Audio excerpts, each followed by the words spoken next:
Russia occupied Georgia.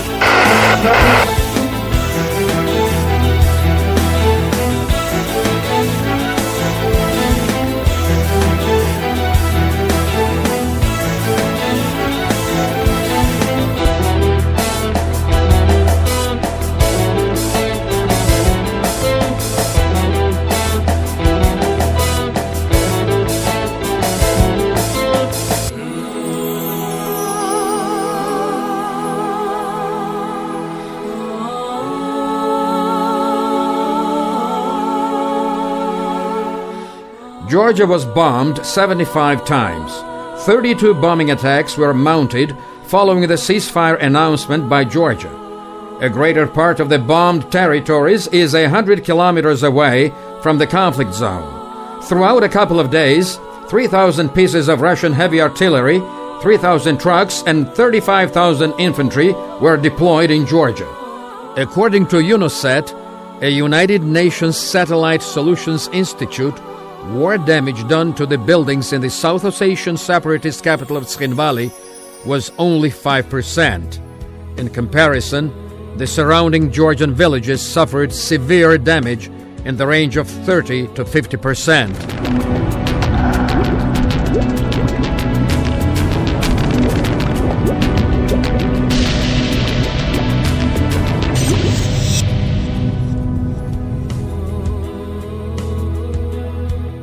The reason for the commencement of military activities, Russia clarified, was 2,000 Ossetians being killed by Georgians in Tskhynvali on August 8, 2008, though their names and bodies could not be found anywhere.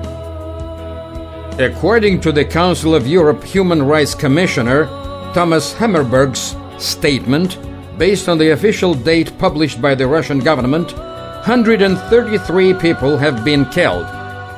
According to Tatiana Lokshina of the Human Rights Watch, the total number of the citizens killed is less than 100.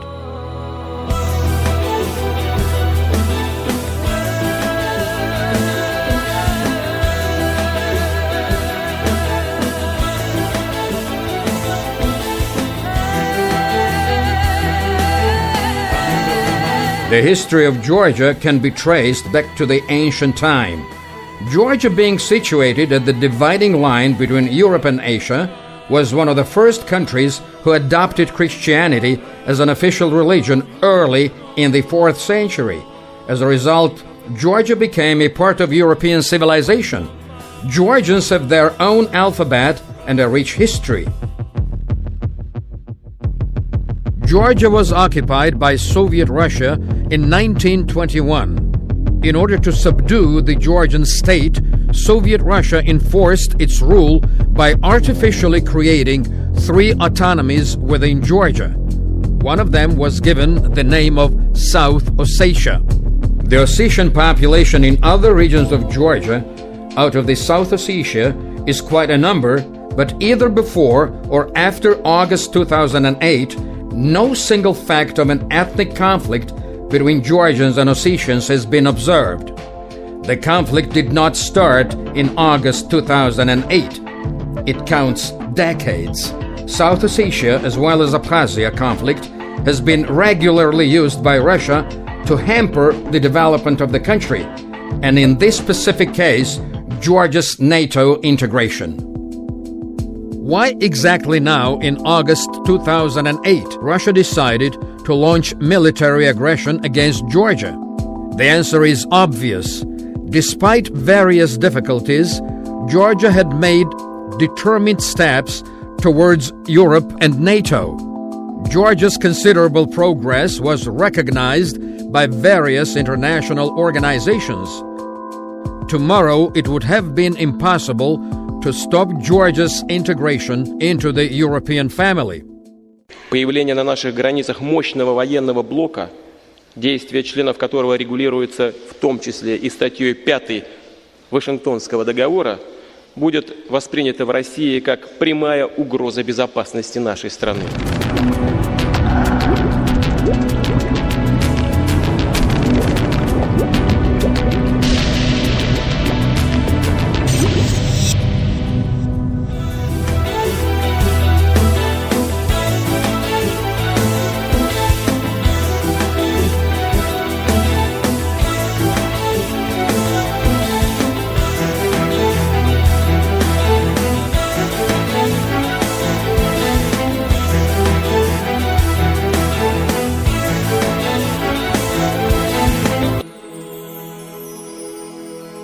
6 journalists were injured and 3 journalists were killed.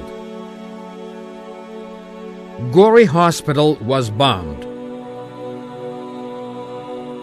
413 Georgian citizens were killed. 2,234 people were injured. Cluster bombs prohibited under the International Convention were applied by Russia against civilians.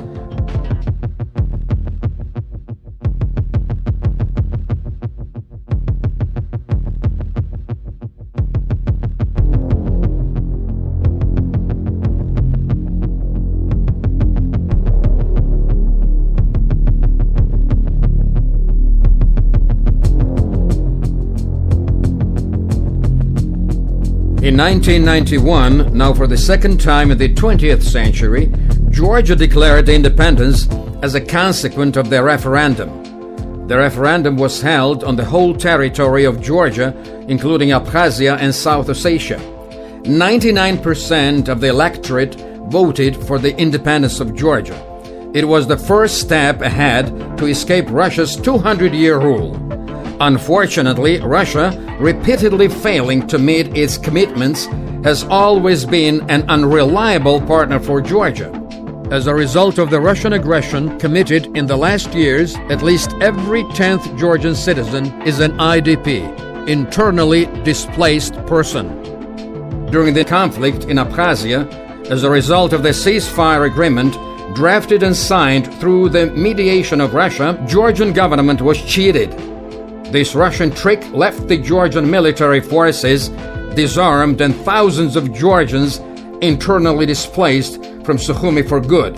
So-called Russian peacekeepers have been enjoying this mandate in Georgia for 14 years now. So far, none of the IDPs have been able to return either to Abkhazia or South Ossetia.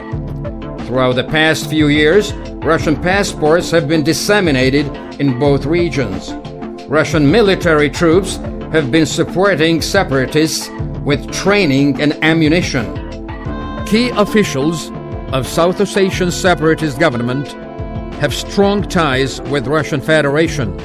For example, the South Ossetian Minister of Defense, Vasily Lunev, a Russian passport holder, born and brought up in Russia, served his whole life in the Russian army.